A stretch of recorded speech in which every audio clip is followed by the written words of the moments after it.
Selam aleikum, pyetje përgjigje vazhdojmë. Tash jemi me Hoxh Beker Halimin.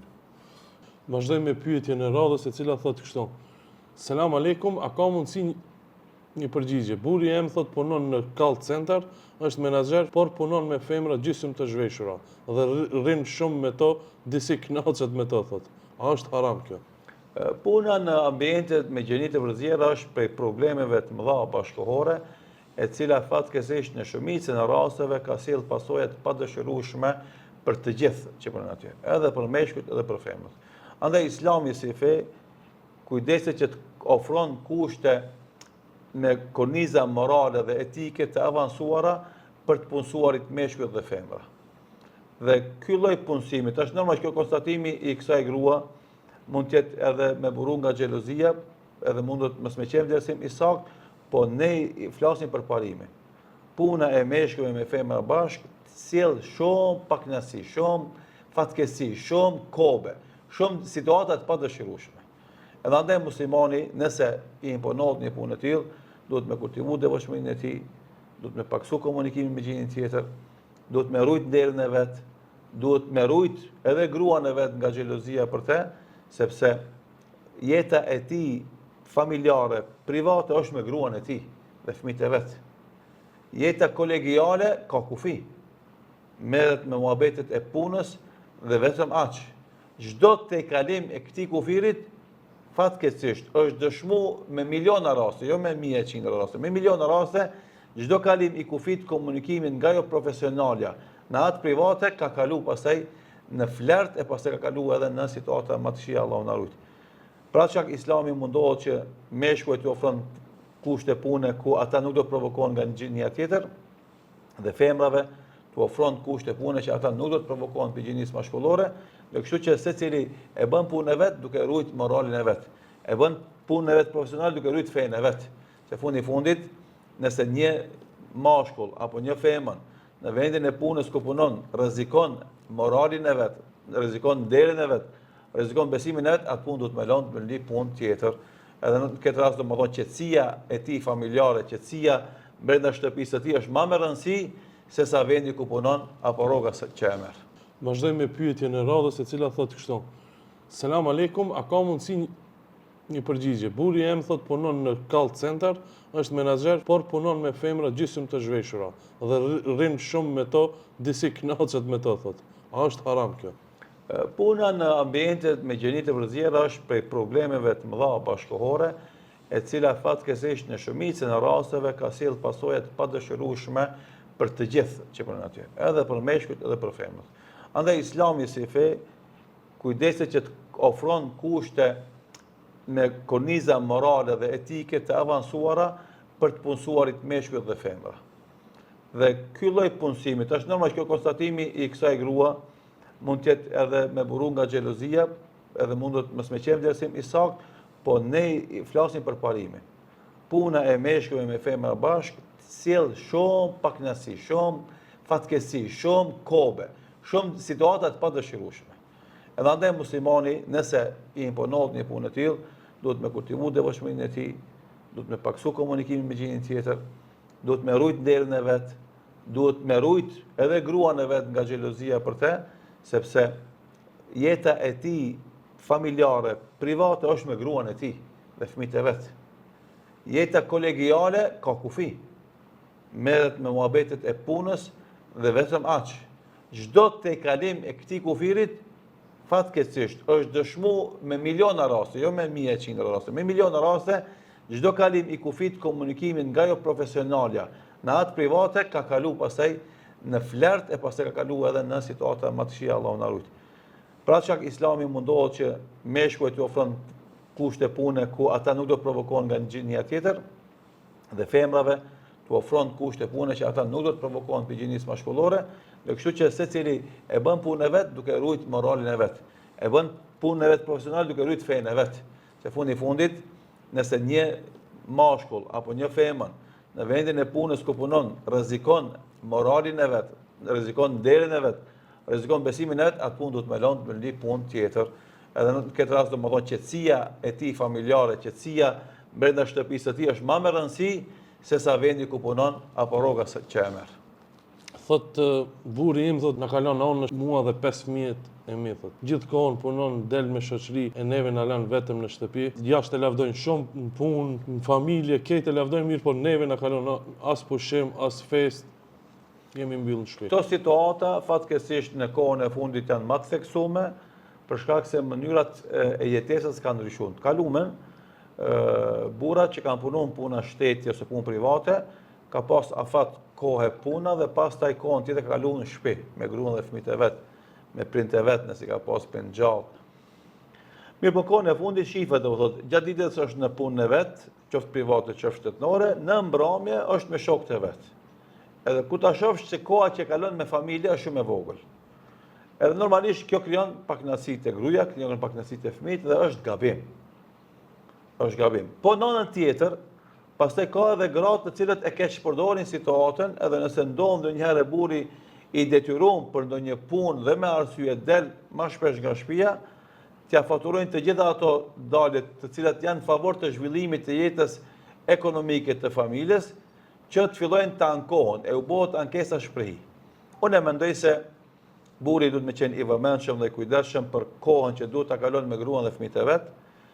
Para se i thot dikush, ai vet duhet ta marrë situatën dhe kupton se sa i kalon pas dora ata dhe t'ua kompenzon atë mungesë të tij, se fundit edhe gruaja edhe fëmia kanë nevojë për praninë e burrit, edhe fizikisht ta shohin, edhe ta nuhasin aromën e tij apo erën e trupit të tij dhe ta shohin vazhdimisht si pjesë e asoj strukture familjare që jetojnë. Mirë, po në anën tjetër nuk duhet gruaja me shfrytzu rastin që këtë angazhimin që e bën burri për ta marrë atë shtëpi, këtë atë sakrificë dhe atë lodhje, t'ja mohon, t'ja kundërshton, t'ja çvlerëson, e pastaj të krijon domosdoshmë një lloj pakënaqësie dhe një lloj revolte dhe një lloj hidhrimi mes tyre. Kjo është një pjesë. Pjesa tjetër, do thotë, edhe burri edhe gruaja nuk duhet me shikuar një tjetër si rival, apo si konkurrent, apo si armiq do të mos e bëf.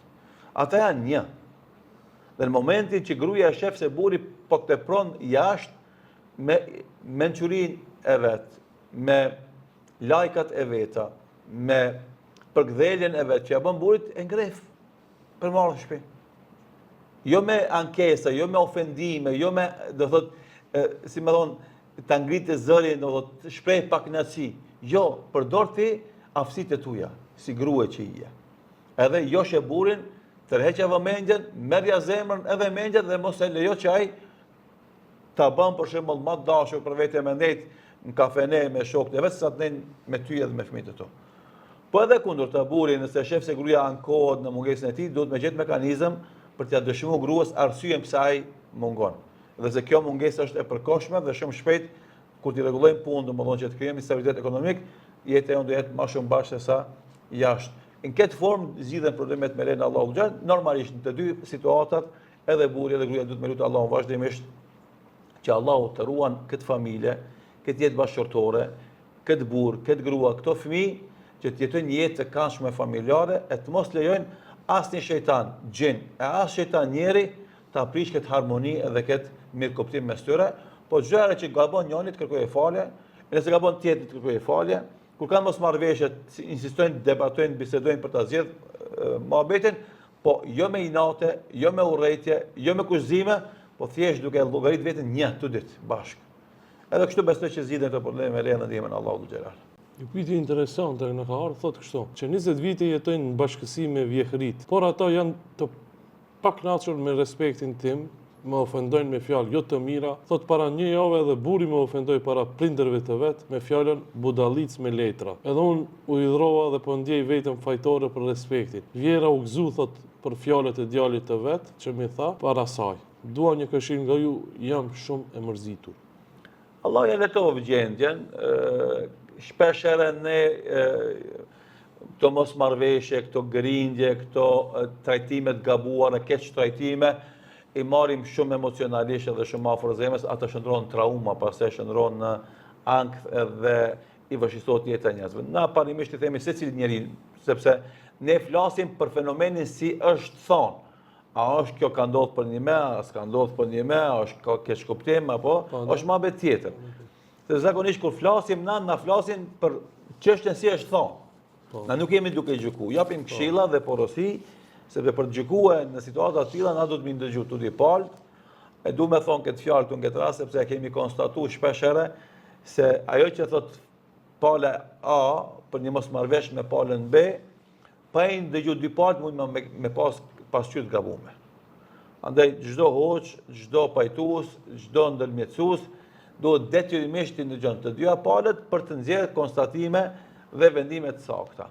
Po sidoqoftë na tash jemi duke dhënë përgjigje për një rast pa njohur që e paraqet kështu situatën, ne i themi Allahu shpërbleft për respektin, për kujdesin që ke treguar ndaj vjerive tu, ndaj burrit tan, ti ke bërë vepër të madhe të mirë, ti do të fitosh shpërblimin prej Zotit. Kjo mund edhe kjo angazhim dhe kjo lodhje ka me të paguajtur për Allahu xhelal.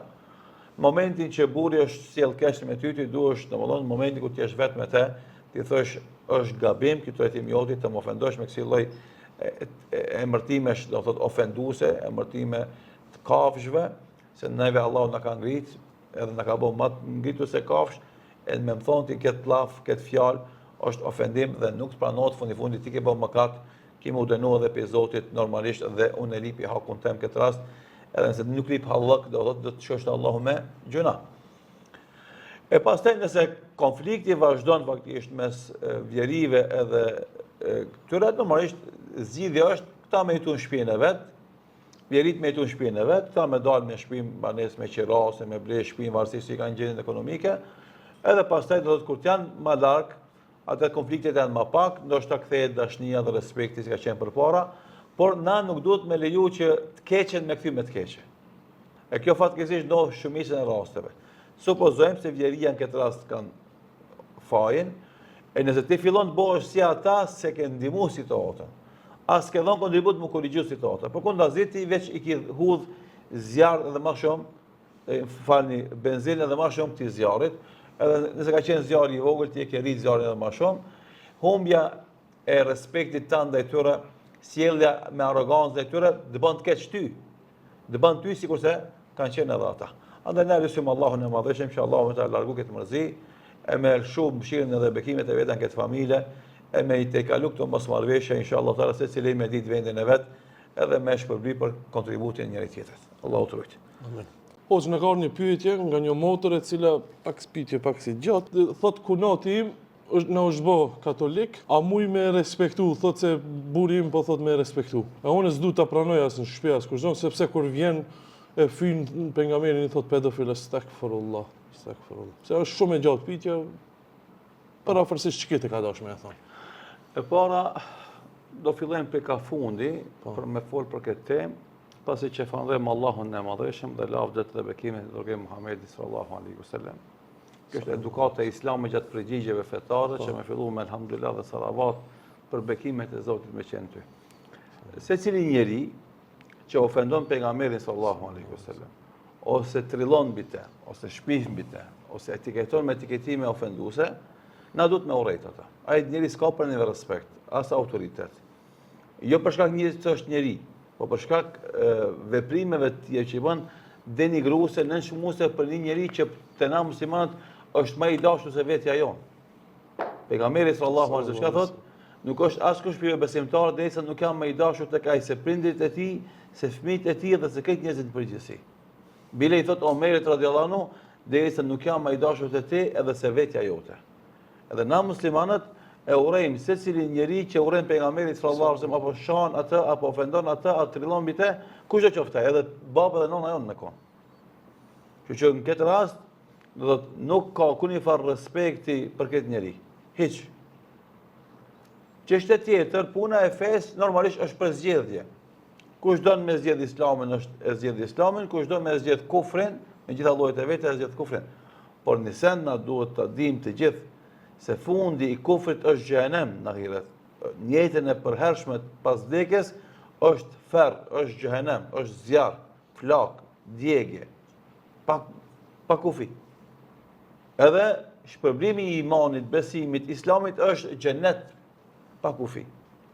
Edhe andaj neve duhet të na adhims, sepse nuk mund është një antar të familjes tonë me lon rahat ai me ndru fen e ti pas mos me këshillu, ose mos me thirr fe, ose mos me tregu pasojat e këqija që i ka.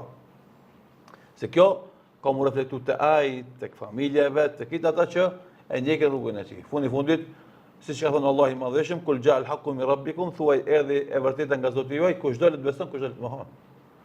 Ajo puna është për zgjedhje. Islami nuk i punot askujt të dhunshëm. Po ne e kemi për detyrë dhe obligim u fol njerëzve. Me tregu vlerat e Islamit, dobitën e Islamit, përfundimin e imanit. Edhe kundërta, damet e kufrit, damet e mosbesimit, pasojat që i ka largimi nga Islami. Ata njerëz domethënë që vdesin si jo musliman, siç ka përmendur Allahu i Madhëshëm, kanë mbet përgjithmonë në xhehenem. Kanë mundjek në xhehenem. Andaj na duhet në fol, mi këshillu, nëse ata nuk shahin shejtërit tona, i respektojmë, i nderojmë, sepse siç ka ardhur në Kur'an, nuk është mëkat të sillen i mirë me ata që nuk janë fen tuaj, por nuk ju armiqsin juve. Nuk ju shohin juve, nuk shohin fen tuaj. Ama në momentin që ai prek shenjtërit e Islamit, ne themi s'ka respekt për ty as nder. Del ka ke ardhur. E tani fatkeqësisht për shkak ignorancës më një anë, për shkak kompleksit të inferiorit në anën tjetër, për shkak frikës se mos po bëhet ndonjë skandal në arsyen tjetër, njerëzit i tolerojnë këto situata edhe i kapërcejnë. Ja valla, ai tash Arsenal Juventusi, ku e diun se si marrëvesh të punë e futbollit, Barcelona Real Madridi. Ato i dhënon shanë si ja shanë ti Barcelona ose Realin kundërshtarëve. Lufta bëhet deri në gjak gjithë natë gjithë ditë të shoh, edhe kërkosh nuk e toleron tjetrin, kur vjen puna te shëndet e fesë hesht, s'ka më hesht. Unë a jam të çati diçka, jo, as ti s'ke më shoh. Mos më shoj pejgamberin. Normali sidomos, domethënë pejgamberi sallallahu alaihi wasallam që është dashnia më e madhe edhe është pjesë e besimit tim. E këto gjëra do të më qenë qarta. Mi realisht na e shohim dy gjëra. E para, nuk janë shumë fatmirësisht njerëz të tillë, po ka njerëz që na provokojnë neve në gjëra më të ndihshme, e pas të thënë ruani qetësinë, po s'mund me qetësinë se i provokon vazhdimisht. Edhe e dyta, tek muslimanët janë disa njerëz të kompleksuar, që megjithatë shka si thënë Muhamedi sallallahu alaihi wasallam apo Islamit, ata rinë e shtojnë, mos po bëhet ndaj skandal ose ndaj problema. Ne të bëhet valla. Valla ne të bëhet. Nëse ai s'ka marrë, nëse ai s'ka turp, nëse ai s'ka logjik, nëse ai s'mendon, nëse ai provokon qëllimshëm, valla ne të bëhet skandal deri në çash. Ishte scenar më këtu. E kjo është përgjigjja jonë për këtë, domethënë, besimtare që ajo do të e para domethënë të bën dua që Allahu xhelal t'i udhëzon ata, të bën dua që Allahu të udhëzon edhe burrin e vet, që të ketë qëndrim me më burnore ka shik këtij fenomenit, tjerë që nuk ofendojnë, mirë se vinë, nuk ka problem, i respektojmë, i nderojmë nëse janë familjes tonë, sepse ne kemi borxh mi respektu dhe mi nderu të gjithë njerëzit, musliman dhe jo musliman, nëse ata nuk bëjnë gabime ndaj fesë tonë. Secili njeri që fol keq për dashurin tonë Muhamedi sallallahu alaihi wasallam nuk meriton as kokër respekti. As domethënë mirësjellje, as mirëseardhje, as shërbim, as kujdes. Se ai prek në njërën për gjërave më të shenjta në Islam. Ajo është respekti, dashnia dhe madhrimi i figurës së Muhamedit sallallahu alaihi wasallam. Edhe secili njeri që e urren Muhamedit sallallahu alaihi wasallam apo fol keq për të, ai është jo besimtar, edhe është i urrejtur në dunjë dhe në ahiret. Në këtë botë në jetën pas vdekjes. Dhe ne si besimtarë e urrejmë secili njeri që urren pejgamberin sallallahu alaihi wasallam. E urrejmë secili njeri që shan pejgamberin sallallahu alaihi wasallam. E urrejmë secili njeri i cili do të etiketojmë me etiketa të rënda ofenduese Muhamedit sallallahu alaihi wasallam. Kushdo qoftë ai. Edhe baba edhe nona nëse është. Sepse për ne besimtarët musliman, i dashur jon Muhamedi sallallahu alaihi wasallam është më i dashur te na se baba dhe nona edhe vetja jonë. Është interesant që këto thojza të konvertuarit në katolicizëm, nga islami në katolicizëm, ato kur s'kanë qenë musliman, shiko, sipas kësaj, në vend që me fol për na i thënje nga Jezus Krishti, na i thënje nga prifti, këto mirën me pejgamberin, i thënë pedofil. Ato fe nuk e kanë pse janë të bindun se krishterizmi o fe e vërtet. Po të mlefin që kanë të islamit, e transferojnë domethënë në konvertim në krishterim. Edhe se njohin krishterimin. As nuk din me të tregu se çka është besimi krishter, e as me të bin ti se është fe e vërtet ajo. Ajo që thash ti shumë është e vërtet, se ai realisht në momentin që konvertohet, duhet më shëndru më një misionar në krishterim. Mirë po jo, ai vazhdon me të shoh ty, me të ofendu ty, po kjo s'është ti as mundesh me i bin njerëzit se ti e ke tamam të i shoh tjerë. Na muslimanët përkundërzi kur domethënë e pranojmë islamin, fillojmë tjerë me tregu për vlerat e islamit.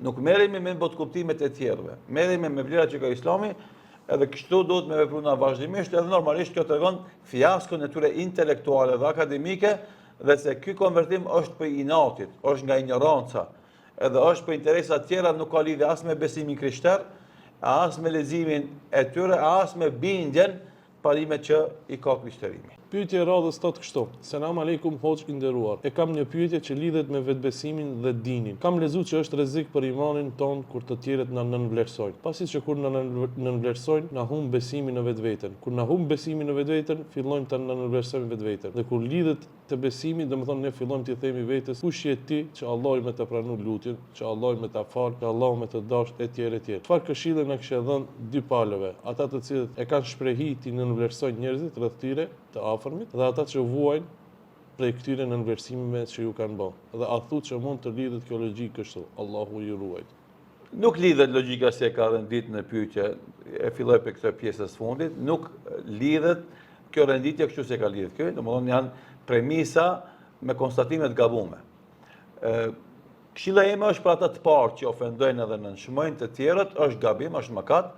Pejgamberi sallallahu alaihi wasallam ka thonë la yahqiru një besimtar nuk e nënshmon vllahun e tij besimtar. Edhe s'ka drejt askush me nënshmu tjetrin. Sidomos jo nga mllëfi dhe inati dhe zilia. Sa të i shton plus gjunate e mllëfit, urrëties, zilis, se na jemi vëllezër. Besimtari nuk e tradhton vllahun e tij, nuk e urren vllahun e tij, nuk e dorëzon vllahun e tij, por e ka vëlla, e don atë, i ndihmon atij dhe përkrah atë. Andaj nuk ka drejt askush me nënshmu vllahun e vet. Edhe është mëkat për mëkateve të mëdha. Që nuk duhet besimtarët me nënshmu të tjerët. Tash ky që do thotë e ndjen nënshmimin për tjerëve, do ndjen fjalë ofenduese, nënshmuese, ky duhet me injoru ato fjalë.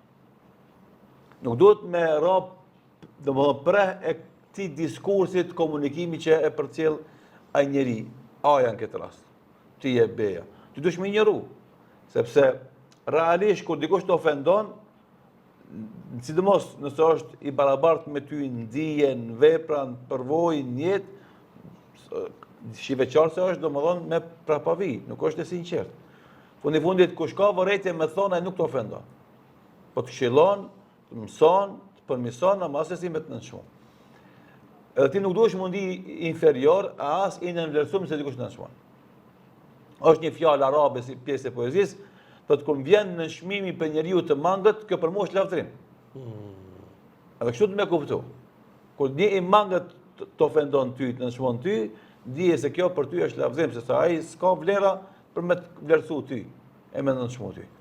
Edhe duhesh me injoru këtë nënshmim dhe duhesh me vazhdu të me angazhimet ty. Normalisht na gjithë dimi se kena mangësitë tona, ama do të përmirësohemi, do të plotësohemi me dije, me këshilla, duke konsultuar me ata që janë të ditur, ata që janë të sjellshëm, ata që janë të moralshëm, ata që dinë me vlerësu situatën dhe rrethona, asesi pranojmë domthonë ofendime nga njerëz të tillë. E tani, nëse ti ndihesh i nënshmuar, realisht pastaj me mendu se ti kush jet me humb vetbesimin, gabim është. Domthonë këtë jemi njerëz gabimtar. Përkundazi Allahu i Madhëshëm e ushqen vetbesimin duke e ftuar besimtarin që mëkaton të kthehet te Zoti. Kërkon pendim pe Zotit, kërkon falje te Zoti. Edhe ti nuk duhesh me humb vetbesimin, përkundazi duhesh me shtu vetbesimin, edhe duhesh me insistu në kthim te Zoti. Andaj mungesa e vetbesimit dhe mungesa e cila sjell në situatë me mendu se unë kush jam unë me drejtu Zotit për falje për ndim, kjo është katastrofë. Kjo është mëkat më i madh se sa vetë gabimi nëse ke bë. Sikur se ka në ajete kuranore, innahu la yaqnatu min rahmati rabbih illa al-dhallun, veç të lajfitur të humbi shpresën në mëshirën e Zotit. Domethënë nëse arrin këtë stad, domethënë këtë nivel që të mendosh se kush jam unë me Zotit për falje, po e ke humb shpresën në faljen e Zotit. Të humbësh shpresë në faljen e Zotit është mëkat më i madh se sa me mëkatu me bëna gabim tjetër ndaj Zotit. Përkundazi duhesh me ushqy shpresën vazhdimisht, edhe bindjen se me çfarë do mëkate që shkon te Zoti, i sinqert, i vendosur, Allahu të pranon. Andaj dera e pendimit është e hapur, derisa të del dielli nga perëndimi, dhe derisa të vjen shpirti në fyt. Edhe ti çdo ditë duhesh me shfrytzuar me penut te Allahu xhall dhe pendimin me shëndosh si një dras kërcyse që sikur se ishe poshtë tani më ngrit më lart. Te Zoti Dhul Xhelal duke i shtuar veprat e mira duke kërkuar falje për Allahut për gabimet që i bë. Edhe një herë të rrumbullaksojmë çështën, do thotë askush nuk ka drejt me nënshmu vllahun e tij, dhe ti nëse dikush sillet me nënshmim ndaj teje, refuzoje, kundërshtoje, injoroje. Dhe asnjëherë mos të jep fjalë ofenduese, nënshmuese, me u bë do thotë shkak që ti mundi me mungesë vetbesimi, ose mundi i vogël, ose i marginalizum, ose i kompleksum, përkundazi, injoroj ata, injoroj fjalët e tyre dhe normalisht analizoj ti vetë vetën tonë dhe ku ke mangësi, plotsoj, ku ke pika të forta, ato kultivoj dhe kështu zhvillon jetën derisa të jesh gjallë.